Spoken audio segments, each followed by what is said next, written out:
Hello, everyone, and welcome to today's LinkedIn Live. My name is Sarah Barnes-Humphrey. I'm the founder and host of Let's Talk Supply Chain, Blended Podcasts, and Pledge. And I'm so excited to be collaborating once again with the team at Werner. Now, they've been featured on Let's Talk Supply Chain a number of times talking about what they do. So cross-border, dedicated freight, competitive advantage, and sustainability. And they've shared so many valuable insights with me already. So go and check out episodes 446, 460, 477, and 483, wherever you listen to the Let's Talk Supply Chain podcast, if you haven't already. So today we're taking on a brand new topic, and that's cargo theft. Now, it's a huge problem. Numerous experts who spoke to CNBC as part of a recent investigation said that the industry was under attack as they estimated losses close to $1 billion or more per year. And it's not just groups hitting trucks on the road. We're also seeing high levels of fraud as criminals leverage increasingly sophisticated technologies. So what can businesses do to protect themselves from costly attacks? Well, we're going to be diving into that today. Now, I'm joined by Jordan Strawn, and we're going to be exploring exactly why cargo theft is reaching record highs and how fraud tactics are evolving. We're going to be diving into the AI-powered tools and advanced technologies that businesses can leverage to tackle the problem, and how stakeholders are working together to prevent theft, recover stolen freight faster, and we'll be sharing how to build a scalable, technology-enabled cargo security strategy tailored to your network and your risk profile. Now, remember, if you have any questions throughout the conversations, please add them to the comments, and we will get to those a little bit later. Plus, if you are loving the conversation, we want to see those fire emojis, so make sure to put those in the comment section as well. So welcome to the show, Jordan. Hey, Sarah, thanks for having me. Yeah, I'm so excited to have you here. Now, before we get started, why don't you introduce yourself? And for anyone that might not know, give us a bit of an overview of Werner as well. Sure. I'm Jordan Strawn and Senior Vice President of Logistics, really overseeing our truckload brokerage and our PowerLink divisions. A little about Werner. I think you hit the nail on the head earlier when you spoke to our cross-border division. We're a large logistics company. And we're here in North America. So you mentioned the cross-border, Mexico, US, Canada. We have a strong dedicated fleet, one-way network, as well as logistics arm, which is where I reside and have responsibility over the brokerage and our PowerLink division. We also have intermodal, final mile. We've got over 9,000 pieces of equipment on the power side, over 30,000 trailers. So a pretty large network, a little unique in the space in that we have a decent sized brokerage as well as a pretty good sized trucking organization, all coupled together as mentioned earlier with the cross-border components. Awesome. And I think you love football. I do. Yeah, football kicks off this week. It's week 1 for college football. There's a little uniqueness about that. So Tulane, University of South Florida, and Florida Atlantic, who you see the helmets behind me. All 3 of those schools we support on the dedicated side, actually. Awesome. Moving their equipment to away games for USF, who plays off campus, to their home games as well. Go Bulls! We got a game tonight, so. That is awesome. I love that. I'm sorry. I had to ask about it because I know I'm not the only one sitting here wondering about all of the football and whether you like it or not. I mean, it's kind of obvious. And for anybody watching, we want to know where you're watching from. So make sure to put that in the comments, and we'll make sure to put that up on the screen. Now, let's start talking about the landscape of cargo theft right now. Why do you think that cargo theft is on the rise? Well, I think there's some economics behind it. When we think about how much goods cost these days and the rise of the cost. And so I think people are willing to purchase, if you will, secondhand goods that might not have come from their traditional places where they go and buy things. So there's a market, even in the US, and then for sure, definitely outside of the US. And so I think that that market is driving folks to, like, there's a need for it, I guess, if you will. I say need, that there's somebody out there that's willing to buy it. So I think that's one component of it. And then, I also think that there's a really high increase in thieves that have noticed some vulnerability within the supply chain and the space. And there's an evolution of technology in an area that frankly has lacked in technology. And when there's a lacking of technology through that evolution, there's a lot of gaps as people integrate that technology. And I think they've identified that and are right now striking. Yeah, absolutely. Especially with the rise of what products are starting to cost. And we gave a couple of shout outs on screen. I want to give a shout out to Amber and Mike. Thanks for joining us today as well. Keep them coming. Keep those fire emojis coming. All right. So, what types of products do you think that thieves are targeting out on the road? We just talked about how the increase of price of product is making the fact that cargo theft is on the rise. Is there a particular product? I mean, electronics, I would assume, because they are high value, but everything with the rise of costs is kind of a little bit more higher value now anyways. So what do you think about that? Yeah, I've been in the industry now 18 years, and it definitely started with the technology piece and the high value aspect. That was what was most vulnerable. Um, I think now, of course, that's a component for sure, and we still see that. But there's also what can they move quickly. So when these thieves take possession of it, what can I move at a fast pace Mhm. and turn it into cash as quick as possible, whether they do it stateside or they do it internationally. And so, there's it's odd. It's clothing. Really? It's energy drinks for sure. It's things. It's shoes. It's sneakers. It's things that they can get rid of quickly, and people are willing to buy. And like I said, there's a secondhand market almost everywhere now for them to go purchase those goods that way. Well, and the energy drinks would have an expiry date. So yeah, they would have to get those. They Any sort of would, but food they're type not product. traceable. So if you think about what's traceable and what's not traceable, technology is very traceable these days. So it's hard to get rid of it. But an energy drink, nobody questions where it comes from when they That's purchase it. fair. There's an expiration date, sure, but you don't question how they get it. You That's just fair. consume it. Yeah. That's such a good point. But I don't think that it's just physical theft that is increasing. Can you talk to us a little bit about the rise of fraud and what some of those common tactics might look like as well? Because I've been hearing a lot about that. I think, I don't think it's called lost loads, but like it's like almost like ghost loads or something like that. Talk to us about the rise of the fraud, though. Sure. So when we think about, as you said, like the straight theft is what we used to see, where almost a smash and grab style, we're going to come and take the product, whether they open the trailers or they steal the whole truck. It's very sophisticated now. They're leveraging technology on the fraud side. They're taking advantage of the broker network, and that's the space that I live in. But they're taking advantage of it in a way that we haven't seen before in the past. There was the old double broker move that most will talk Yes, about and say that that's was the it. problem, right? A double broker, right? So Yep. you're not really sure who has the load, who moved it, but in most cases, double brokering, the load would still deliver. There was just a hostage component where they wanted to get paid for that load. Now they've identified that they can go in and they can act as a true motor carrier, whether they spoof an email, they spoof a phone number. And the most recent one is they hack into that motor carrier's email address and they can legitimately act as them into the shipper, the receiver, or the broker, all via email. Wow. It's pretty impressive. It's impressive what they've identified and how they're doing it.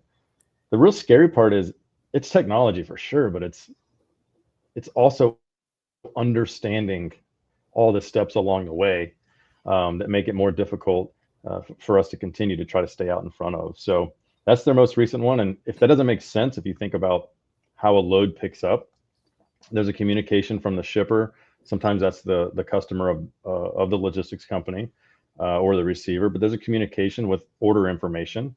Um, as a logistics company, you arrange that with a third party motor carrier, and you've established a way of vetting that carrier to know that this is who I should be working with. They're reliable. Their safety scores are good. All the things that we've used in the past to ensure that this is a good carrier.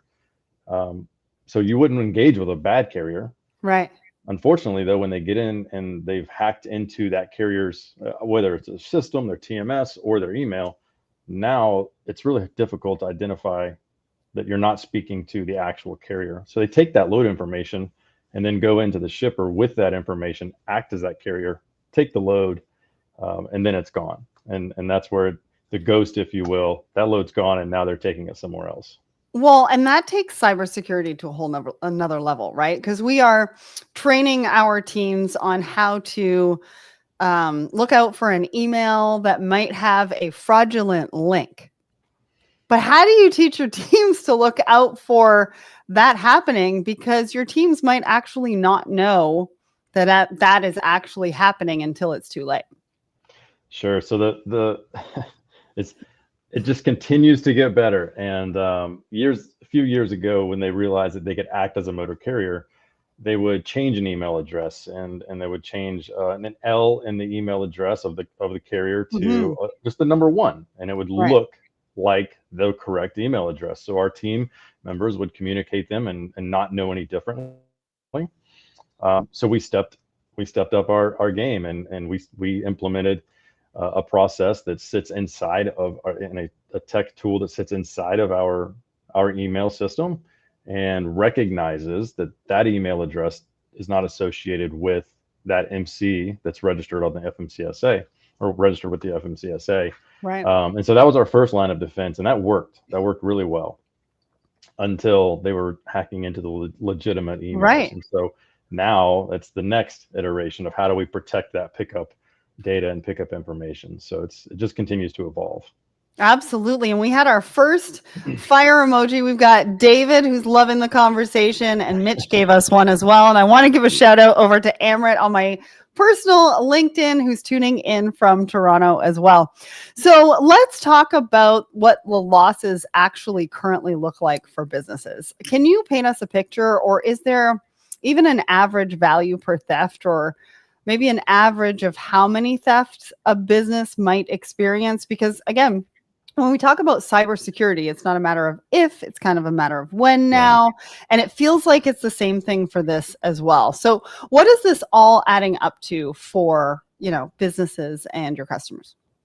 Sure. I think you mentioned the term $1 billion on the annual, and yep. I think that's pretty accurate. Another vendor of ours just spoke to us and was speaking around 500 million thus far this year, and wow. for who they engage with. And so, and that's just on the cargo side. So when we think about the value of the cargo, and it can get decently complex when we're talking claims dollars, claims value. Is it the value of it from a retail perspective? Is it the value of it from a wholesale perspective? So I think that $1 billion is easily reachable. We're probably well past that, just from a pure cargo value standpoint. But I think that there's something that's even more interesting, that when we start to talk about what's getting stolen, what's the intrinsic value? What's the value of the reputation of that brand that product has been stolen from? For some, that's the majority of the value. I won't speak too poorly of some customers or but when I think about some of the stuff my wife buys, I'm like, I don't know that that's actually worth what you're paying for it. It's probably just the brand on it, right? But in all seriousness, there's a huge value to that. Even to, like, if something gets stolen, where there's a value around the launch. So we think of some of these larger sneaker manufacturers, where they put so many marketing dollars towards this new sneaker that's going to hit the market. It's going to hit the market this date. If that doesn't happen, what's that value? So it's not just the cargo of the sneaker, it's also the marketing expenses and the brand reputation there too, if they can't do that launch because one of their retail vendors doesn't have the product. Yeah. So it's not just capital dollars that we're talking about. It's also risk dollars that we're talking about, because that's all reputational risk, marketing risk. Yeah, I think that kind of covers it. But yeah, like we're talking in dollars of $1 billion from a capital cost perspective, potentially. But then we also have to take a look at the other risk dollars that it impacts as well. That's right. So, what are some of the other business impacts? I know we just talked about reputational risk. We talked about some of the marketing dollars going into it, but I also think about customer experience, right? But I'm sure there are a lot of other impacts as well. Talk to us about what else a company can feel when something like this happens. Well, I think from my perspective and what we feel is it's a tarnished reputation because our customers are trusting us that their freight's going to deliver Right. intact in the same way. So there's a huge Hmm. reputation piece that is tarnished, and the other is the disruption within the entire supply chain. If a load goes missing, sure the product is missing, that's problematic. Um, but all along the way, that supply chain is now having to change what their regular routine or their pattern or their process. And in some cases, it's the product not arriving to the assembly line to be met with the remainder of those pieces. So that entire assembly line has to stop. And so we're very sensitive to that. And one of the things that we do is we try to identify that with our customer. Is this a finished good? Is this a product that's going to go into an assembly line? If so, we take it off our proverbial assembly line and try to handle that differently so that we don't have those disruptions in their supply chain. So it's definitely the money. There's definitely the cost component to it, but it's the disruptions all along the way uh, Hmm. that people sometimes don't think about. Well, and the time to replace that product, That's right. right? Some of Depending this on what stuff that is is. where it's coming from. That's absolutely right, and how it was manufactured or created. It definitely it's beyond just the value that we place on it from a monetary standpoint. Absolutely. Well, we've got some questions over on my personal LinkedIn. Kalinci and Cornelius, we will get to those questions a little bit later, and welcome to joining us in the audience. All right. So, to tackle this huge problem, businesses really need a sort of a melting pot of solutions because there's no one silver bullet for all of the different tactics and approaches at play here. So, talk to us about the types of AI powered tools that are available and how can they be used to prevent theft? And yes, we are talking about AI. Everybody's talking about AI. So I'm interested to see how AI is playing a role. Well, it's playing a pretty hefty role. I'll talk about it from two ways. There's on the side where before the theft happens, and then there's actually some new tools out there that's helping us after the theft happens for us to try to recover. So on the pre side, I mentioned early on that we do a lot of our carrier vetting process is pretty extensive, and we're leveraging AI to understand who it is we're working with. So it's consuming data, but also then leveraging AI to tell us what's going on with that data. So it's in the past we would try to use a human. It's too much information that we're consuming now. And what I mean is, from a simplest standpoint, does this even make sense for this motor carrier to want this load? And that's a simple question, but Uh-huh. based on what we've seen that carrier do internally in our network for us, if they're moving a load from Dallas, we typically see them in the southeast, and the furthest they stretch out is maybe out to the southwest, but then they want a load that's coming from the northeast going to the west coast. Does that make sense? And so leveraging AI to consume and really aggregate our information and tell us that doesn't make sense. And then pulling in that information too from third-party vendors as well, and then spinning it into that equation too. So we're leveraging some tech there on that side. We are a Salesforce shop. We're pretty proud of it. We actually use Salesforce as our CRM, not just for customers, but also for carriers. So that relationship, we're spending a lot of energy and time and even money at creating digital relationships, if you will, with our carriers. Again, better understanding them. A lot of that is in the effort of driving efficiencies into their network, but for Right. sure along the way, also driving security into ours. Um, there's a really cool tech out there right now that helps us on the backside. If equipment gets stolen, or if a load gets stolen that's on our third-party carrier, and what they've done is they've leveraged computer imagery to, in my opinion, at this point, the maximum. They've placed computers all over, or not computers, cameras all over the major corridors throughout the United States, at locations where they think they're going to get the most information. Huh. And we're now able, through those cameras, they're taking snapshots of commercial vehicles, obviously not pedestrians or pedestrian vehicles, but commercial vehicles. with those snapshots, they're able to get MC numbers, DOT numbers, truck numbers, trailer numbers, tag numbers, a lot of information. And when one of these loads comes up missing, we're able to go to that database, put in the information that we know, whether we grabbed it from the shipper and gained it from their surveillance, their security, and we do this right away. And then we can start to track those pieces of equipment to try to find it. And it's been successful, extremely successful. We've actually been able to locate and send authorities to go and stop these trucks while they're in motion, because we followed them where they're going. And it's a win for the good guys, if you will, and it feels really good when we're able to do that. But it just speaks volumes to how we're trying to stay ahead of, and I say we, the industry, not just Werner, but the whole industry is trying to stay ahead of these thieves and try to catch them in the act so that we can put them where they belong. Yeah, that's fascinating. And your first point about, does this load make sense? I was actually talking to somebody, I can't remember who it was, just over the last couple of days about that specific thing, right? No longer do we always have to say yes to say yes. We can now decide as a customer or a driver or a carrier as to whether it makes sense for us. And I think that's just going to make it more of a collaborative community and a collaborative industry. And also help us, reduce emissions and all that kind of stuff. I know we talked about sustainability, and that's something that's important to Werner. So yeah, I think that's super interesting.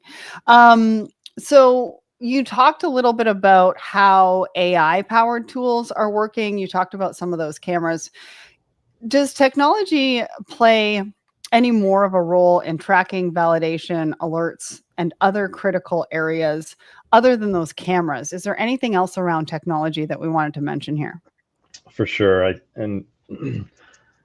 want to make this comment too. I just thought about it as you said that a lot of our technology we started using for something else and then realized this technology actually could help us here. And I'm sure there's a part of this show for recommendations, but I would highly recommend that as I'm talking through this, that if you have a tech stack, the first thing to do is jump back into that tech stack and just, is there anything that today we have that we could be using to safeguard us against theft? So great point. But to really answer your question, absolutely. We've in my opinion, I think adopted the best in class for tracking. And I'll mention a few names here. I think most people have heard of MacroPoint. They've heard of Trucker Tools, and we leverage Highway to help us with other things too.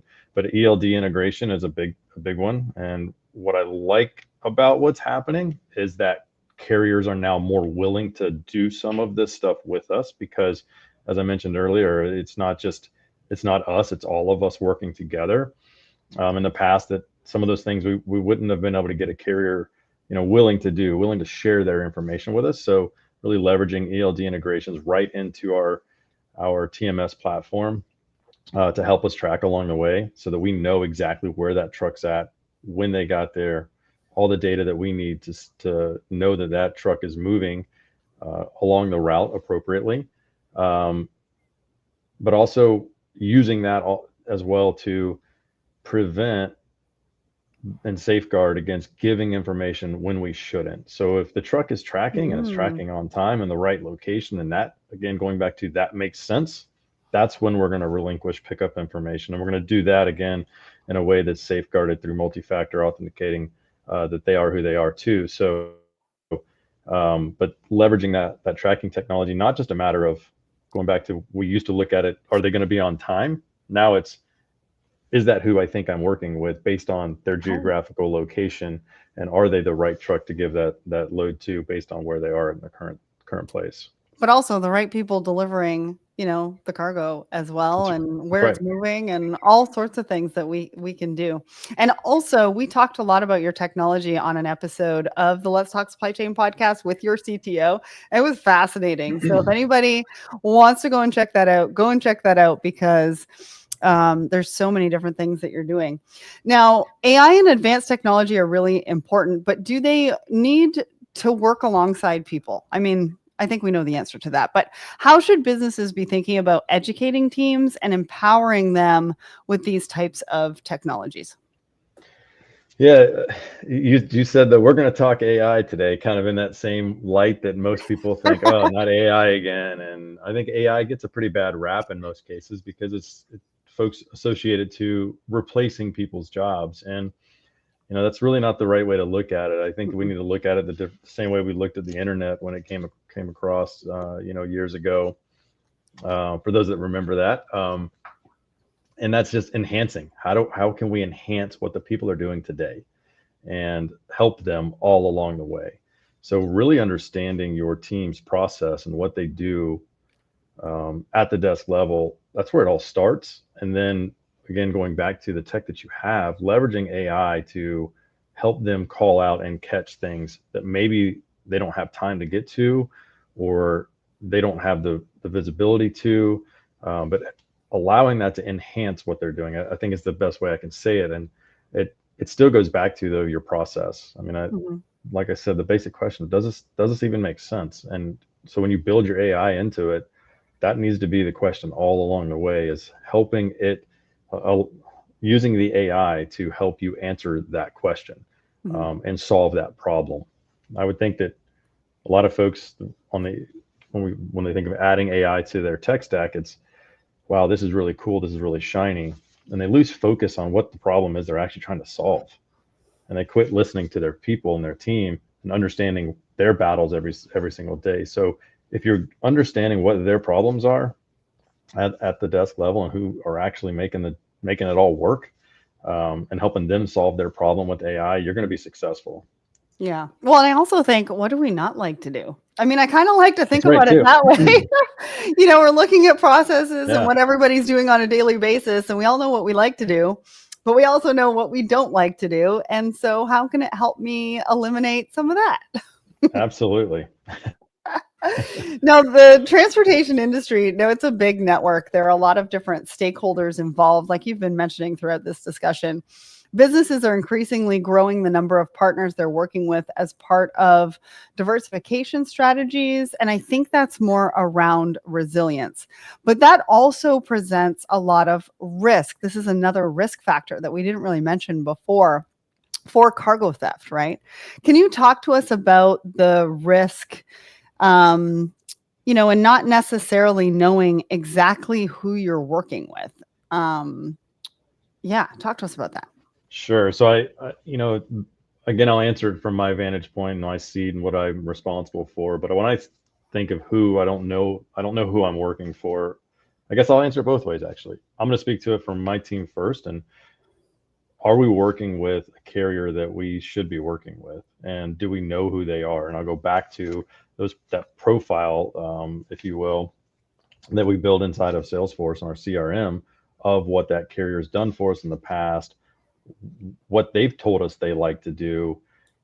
That's one component, but you've also got to rely on all the data points that you're going to get from your vendors. And I mentioned Highway; they do a good job for us with us, and identifying that carrier, this is their history, this is what they've done, this is what they look like in the industry. In most cases, they are ELD integrated, so we can see what that carrier is doing for us, or doing out there, and understand it. And again, it's just about making sure that we've got some decent visibility there. And we also do some non-technology things, like we had carrier connections last week, where we invite some of our largest carriers in. And I say largest, not maybe in size, but largest in terms of the relationship with us.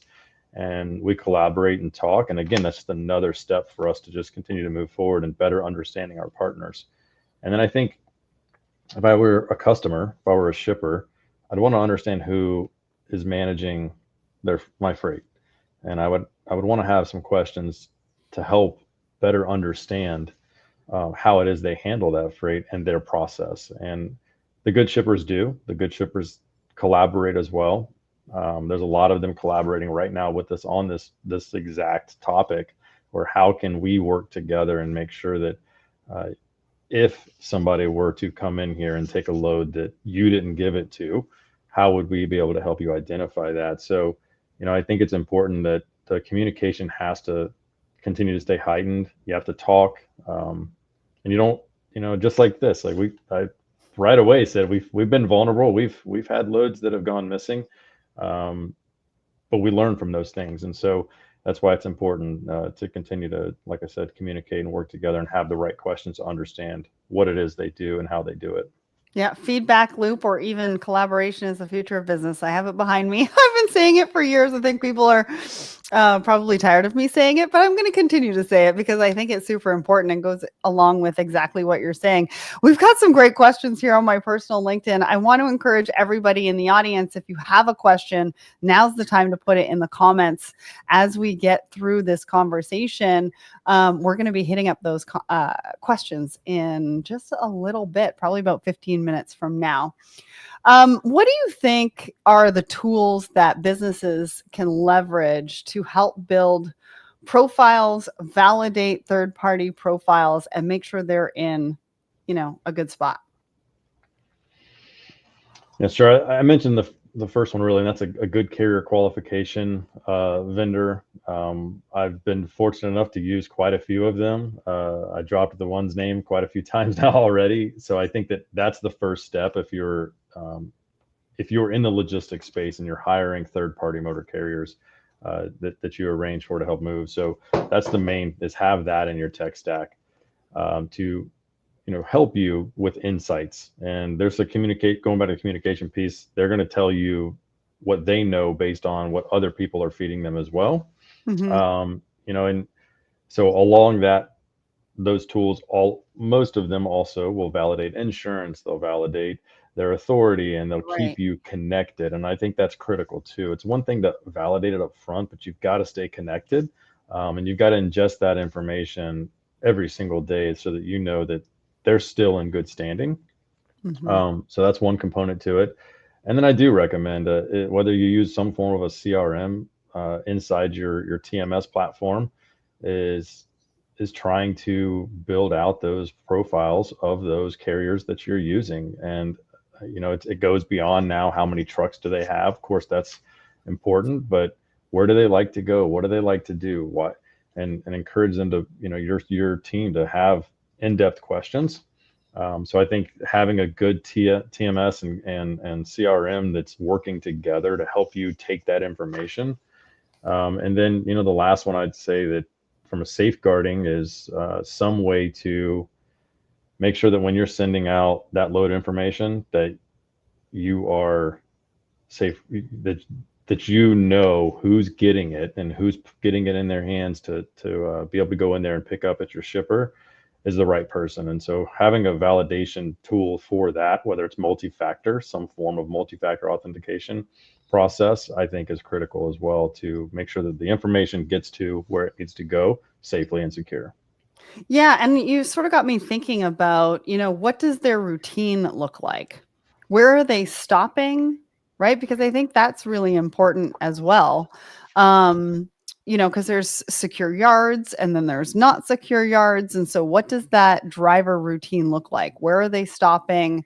What do they think about when they're stopping as well? Are they thinking about security? Are they thinking about where they're going to be? But also, you don't want to be caught off guard. And so I think what you mentioned around insurance. Do they have insurance? Right? I mean, hopefully they do, but Right. you also want to make sure that you're not working with somebody who doesn't have everything in place so that when it does happen, you're not caught off guard. Yeah, that's for sure. And what you just spoke to as well. I mean, straight theft is not gone. It still Right. happens every single day too. And so again, understanding those routes, when we think about it on our asset side, again, it goes back to, I mentioned, do we take this type of a load off of our traditional process and secure it differently because it's high risk, high value. Right. And so it's coaching and guiding and trying to help say, hey, this is where we need to go. This is the route we should be taking. Of course, always with safety in mind, safety on the forefront. That's more important than a load being stolen, in my opinion. And well, I think that's the truth. So, but it's also like you said, how do we pattern park? What types of seals are we using? There's a lot of different things, and there's tech out there for that too, as well. That's continuing to develop where it's not just about the old bolt on the back door. There's internal stuff that's uses Bluetooth technology when they get to where they're going to unlock the trailer. There's internal cameras inside the trailers or inside the container on intermodal containers. And so it's all of those things, you're right, that just along the way you keep stacking up just to piece together a nice, safe, secure supply chain. You said pattern park. I've never heard that before. So all of my time wasn't in the brokerage space. I was a terminal manager in the LTL world before. And so pattern parking is where you park the trailers in a position and with the conjunction of tractors to where they can't be moved. You have, it's like a game of Tetris. If I put two loaded trailers back to back, they can't open the doors and get into them. So it's literally as simple as that, or it's parking tractors and trailers in front of a gate so that it's not easy just to get into the gate and take a load out. So. And who said supply chain logistics wasn't fun? I mean, who doesn't like to play a game of Tetris? Well, if you're the weekend yard jockey responsible for getting the yard set up for Monday, they probably don't like playing Tetris. Oh, that's so funny. Is there talk to us about a high risk versus a low risk profile? Are there like any red flags or anything that you can look out for when you're doing this evaluation that you sort of go, oh, definitely don't want to work with that, or I really want to work with them? There's some things I'll probably not say, but no, come on, we're just friends here. There's not too many people watching. We definitely look at IP addresses, and so that's where we start to try to identify where third-party carriers, if they're associated somehow through an IP address, through a phone number, that's a red flag with a carrier that's been flagged already. Where that IP address is coming from as well. We have to be very careful. If you look at all the different countries, like, again, going back to why would this IP address be coming in from this foreign country, that it just doesn't, it doesn't make sense. So for sure, we look at those types of red flags. There's other red flags too, that going back to MCs being associated or trucking companies being associated, where there's a buy and sell that we see happen, and we don't know why that transaction took place. We look for that. We look for, and the reason we look for that is that was an old way of getting into that carrier's network, if you will, is just to go out and buy it, and there's a market for that, and you can buy that MC. And so they've since kind of moved on away from that. But sure, we look for that. We look for rapid growth too. Sometimes that doesn't make sense. If a carrier grows really, really fast, how did they grow so fast? Especially in this market that's been constrained. So there's a few indicators for sure that we look for, that we, despite all the things that would say they're okay, we're going to raise a red flag and at least ask them some further questions. Yeah, I appreciate you for sharing that, because I think, evaluation is one thing, but making sure that we know what we're looking for when we're doing the evaluation, I think, is everything. So businesses are looking to simplify some of their complex tech stacks. And I've talked about this on the show a few times, because people and organizations have sort of found themselves with these complex tech stacks. They're also seeking out more impactful solutions for the long term, right? The conversation around scalability has really ramped up. It's also around, all of this technology is coming at us fast enough. How do we keep up? How do we know what's the right way to go? So talk to us about why it's so important that businesses build a scalable security model. Yeah. So, I think I'll tackle the tech stack piece first, because I think that's what makes any of your processes or your technology not scalable, is when you get so fragmented that the tech isn't talking to each other. So I think compatibility amongst tech is your number one issue you've got to attack. And if you don't have compatibility, then you'll never get it working together, and you can't leverage the other components. So the compatibility piece is huge. But I'd also just focus on your vendors that you believe in, that you have the best relationships with. And as I mentioned earlier, even if they don't have the if they're not outwardly selling the ability to solution for the problem that you have, ask them. Like that's got to be your first way of attack. And then, you know, we have a product team here at Warner. Their number one job is to fully understand the products, and that goes back to asking the questions of our vendors. And that product team, that's all they do, is they get up every single day, they engage with the business team, and what do you need, how can we work together, what can we piece together for you, oh, that problem I think we're solving over here, and then putting it together. And you know, but all along the way, from a scalability standpoint, it's really important too, just as I mentioned earlier, don't lose sight of the issue. Like that's what you're really trying to solve for, and don't make it too complex. The more complex we make it, we lose the scalability. And if you keep it consistent, but very process oriented, and I love the word intuitive. If we think that this should happen, then it probably should. Yeah. And that will allow you to continue to evolve and scale with your customers. And then that's I would say the other component is meeting your customers, and in our case, meeting our carriers and our drivers where they want to be. And I think that's part of being the intuitive process too, is if you don't know where they're trying to meet, you know, what they're trying to do, and you're not meeting them there with your tech stack, you're going to be left behind, and your stack's not going to be worth anything. But also you're not going to be able to evolve along the way to continue doing business and grow with them too. So I think that's another piece of it that's just so valuable. I want to go back to the red flag piece, because Alyssa just put in a question, and it's very timely to what we were talking about around the evaluation and the red flags. So technology can't do it alone. How can carriers and shippers better train and empower teams to spot red flags and act quickly?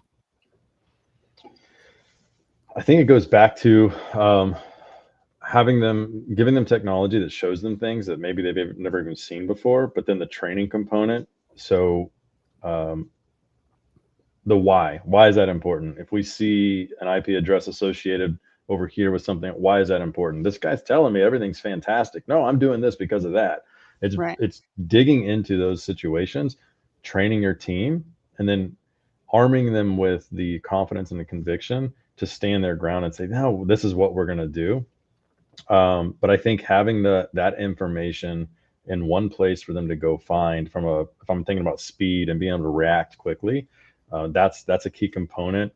And then also allowing reporting to look at that and monitor it as well. So when we see those insights, when we see those issues pop up, bring it to the top, and then jump right out there again. You've got trained people because you did the training component. They understand why they're seeing that red flag, and now we engage and we react. And if you do that, you're going to put the customer's best interest first. And when we see problems, like a lot of folks would be scared to say, hey, Mr. or Mrs. Customer, or whatever we want to say, customer ABC, I don't, maybe I'm a little embarrassed to tell you this, but here's what's going on. Here's what we're doing. Here's how we're handling it. And I think that's a piece of just going back to the training side, is don't be afraid to speak up, stand up when you see that stuff coming. Hope that answered the question. Yeah, no, I think it was a great question and a good answer as well. And I think it comes down to trust, right? You really need to establish that trust, whether it's through technology or your customer experience and that kind of thing. And that's how trust is formed, is when you are providing that kind of vulnerability and that information to the customer to say, hey, we might not have got it right today, but we're working towards making it right tomorrow. And I think the follow-up question to that, going back to what we were talking about around scalable security models, how can businesses then integrate these security solutions into everyday operations? So we've talked about how people can take a look at those red flags, but how do we integrate it then, like these security solutions? So it's kind of like not just a part of everyday operations, but kind of the everyday mindset.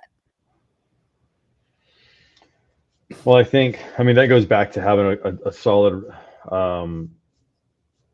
robust TMS platform. If you're a logistics provider like us, so we have Mastery, we've partnered with them. they've done a great job thus far building out a product, I think, from a brokerage standpoint that helps us uh, foundationally to continue to grow. So that's bringing all that information into one place, I think would be the way I would answer that. Because it's one thing to say, hey, we're going to do this on this situation, we're going to do that on that situation and this, and then everybody's swivel chairing all over the office, and we don't have a place where we have, going to use your word, truth, a source of truth. I think that's the critical part, is it has to live somewhere, and it needs to be an ecosystem that works together, but there's got to be a solid source of truth for them to rely on, I think, is, the way I look at that. Yeah. Well, and also, how do we keep it top of mind? Like, how do we make it culturally something that everybody's thinking about on a day-to-day basis so nothing does fall through the cracks? Because technology is one thing, but you've also got the human component of the everyday operations and what they're doing and how they're thinking about it and who they're talking to and how they're getting emails and things like that as well. Now, I want to go back to my comment around collaboration, because I think some of this can really feel overwhelming for a lot of organizations, and they need to find ways to navigate through all of this. And I said it earlier, collaboration is the future of business. I think it's really critical in scenarios like this, whether it's internal or external. What level of collaboration do you see between like multiple agencies and businesses? How are we doing a good job at it? Can we do better? And how are we sort of thinking about sharing data and sharing visibility to enhance that collaboration? Because some people are still really hesitant about sharing data. I think the hesitancy is going away pretty Okay. quick here as this becomes as monumental, if you will, and as big of a problem out there in the industry. I think people are much more willing right now to talk. I'll go back to a few years ago when you had a theft happen. Most considered it a cargo claim, and it was very rarely even reported as theft. There was an embarrassing component to it. Nobody wanted to talk about it. We'll just eat the claim. We'll move on. And until it became the scale that it is today, where it's now, as we talked about, all the reasons, it's disrupting supply chains, it's causing marketing issues, it's causing more problems than just a simple cargo claim. And now it's opened people up to, let's work together, and that's the shipper community, the carrier community, logistics, all in between, and everybody's focused on the technology side of it to try to help us blend all of that together. But I think that people have lost their desire to hold things close to their vest. We're all frustrated. And we're willing to share information more than we ever have, even if it's this type of conversation. Right. I don't want to safeguard some of the best practices I have in place, because if we all work together, we'll shut this problem down. If anybody can learn something from me, or if I can learn something from somebody else, and it prevents another theft, it makes it that much harder for the thieves to get a hold of the freight, then that's a win for the industry and a win for me long term, and our company long term. So I think that there's a willingness now that is allowing for that. And I think that a lot of the technology we're seeing now come out to help us is really doing that. I talked about the cameras in the past, like taking pictures of vehicles driving up and down the road. Most people would have had problems with. Right. And I think even us, well, yeah, why are you taking pictures of our trucks, or why are you taking pictures? But there's a realization that now that's a component to safety, and it's also national security. I speak at a few different types of events and about this problem, and often there's me up there representing the surface transportation component of it, and then there's a federal agent, and then there's somebody representing national security. And you don't think about it, but if they can infiltrate that part of our network, that's a problem for our entire nation. Mm-hmm. And so that's why now there's a lot more heightened awareness around it. So it, more than ever, we've been able to partner with these agencies to help us. Warner being the size and scope, and nearly 70 years in business that we are, we've got a pretty good voice, and we're trying to speak on the behalf of the industry when we talk openly with these agencies to help us. And there's been a lot of recent changes. You've probably seen them all over the news, just Right. as recently as this week of stuff that's happening. And and I think that that's a positive for us. But sadly, I don't think it would have gotten to that place had some of this not caught so much attention, because it's affecting so many businesses now, Yeah. just beyond the brokers or the trucking companies. Yeah, it's so true. I want to acknowledge and appreciate that, because I think that true collaboration is going to start with the organizations within the industries who are willing to share the data and the best practices. And we're using these cameras. Why aren't you? And you've said it publicly today. And I think it's really important that everybody knows what resources are out there, so that, like you said, it's a win-win-win-win-win scenario, but it affects so many people. It affects people, professionals, supply chain teams, organizations across the industry. Now, I have kind of a similar question from two of our audience members. Cornelius, over on my personal LinkedIn, I think he's also a huge football fan too. So he gives a shout out about that. But they say, how can smaller logistics providers or startups adopt these technologies affordably? But then also, Alyssa said, when you talk about a scalable cargo security model, what does that look like in practice for mid-sized shippers? So I'm asking those kind of together, which makes a bit of a long-winded question, but I think they go hand in hand.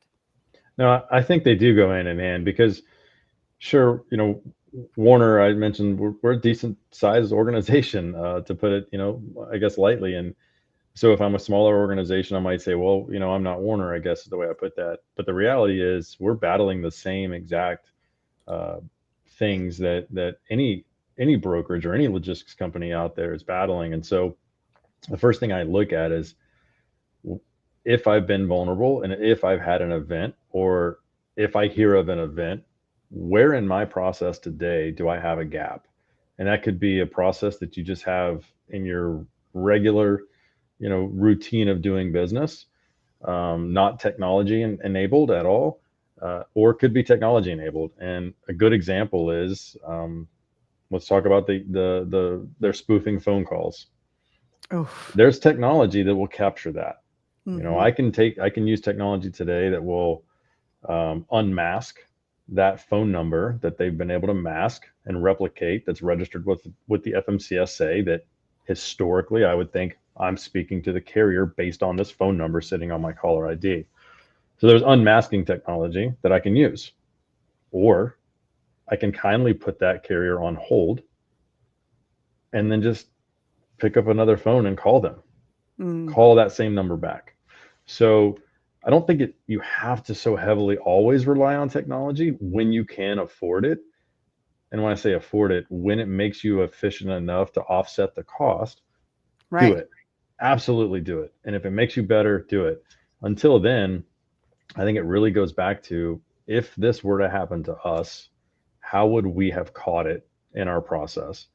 And if you don't have a solution for it, can I solution for it with the current tech stack or the people that I have in place? And if I can't, then maybe I do have to go buy it. But I think that in most cases, you can start to figure out ways, any size business that you are, to either fix it with your process at the people level, or enhance that process with technology. So I think that's a great example, just to showcase how you can do it without necessarily the technology.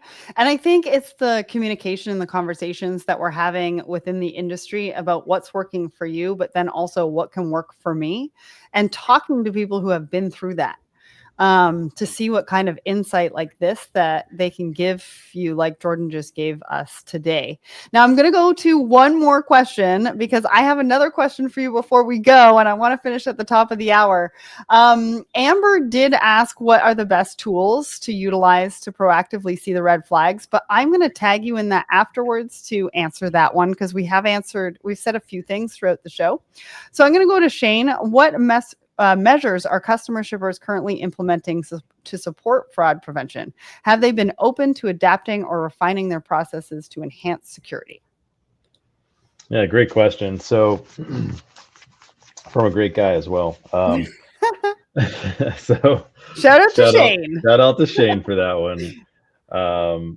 Shane knows this all too well. So the collaboration has been, historically, it was really all on the broker to ensure that the right truck, the right driver, or when I say broker, logistics company, carrier, whoever, is going to the shipper. So the shipper had, I would say, limited, exposure in that event, because there was a trust that if they have the pickup number and they got it from them, then this must be the right truck. Going back to the sophistication, they're getting into a logistics company, a shipper, they're getting into somebody's system, figuring out the pickup information, and then they're sending in a piece of equipment that doesn't match what the logistics company has. And what I mean by match, it doesn't have the right truck number. It's not the right carrier. It's not even the right MC that should be there to pick it up. The driver name doesn't match. The trailer number doesn't match. So some of the things that the shippers have implemented, and I think it's fantastic, is helping validate that driver, that truck, that carrier that's supposed to be there based on who the logistics company arranged to pick that order up is actually there. So they've taken a step in the right direction and really validating that, helping us along the way. And then most importantly, when it doesn't match, actually doing something about it and communicating that back. It's one thing to say, it's supposed to be so-and-so, but it was actually not them, the different driver. They told me that, I got this load instead, and they're not going to be able to pick it up.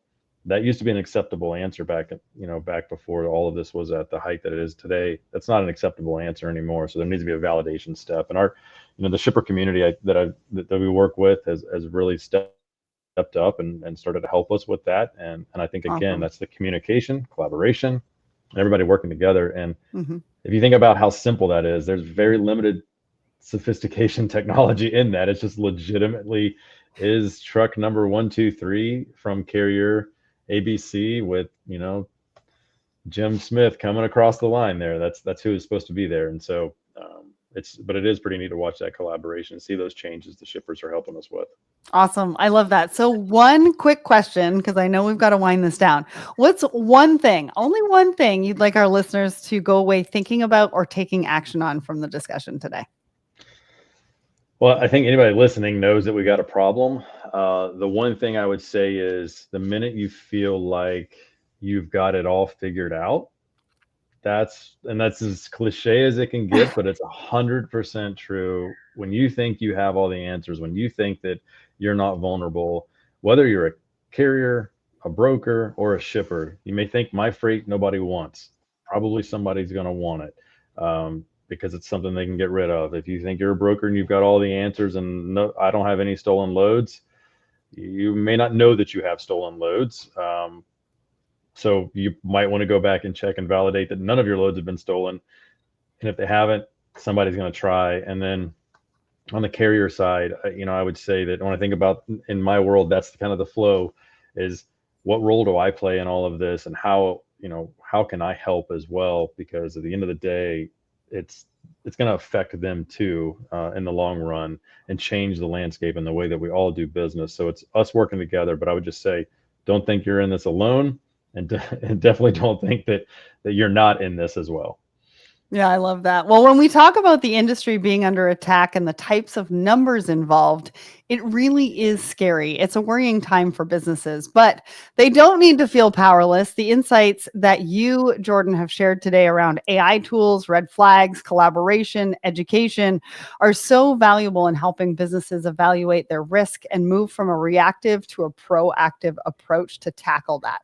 So if you want to take back control and build strategies for effective, scalable security and theft prevention, check them out at werner.com.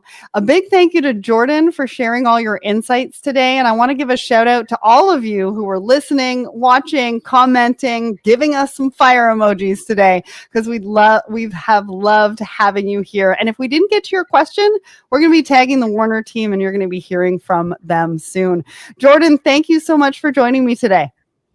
Hey, thanks for having me. I really appreciate it. Thank you.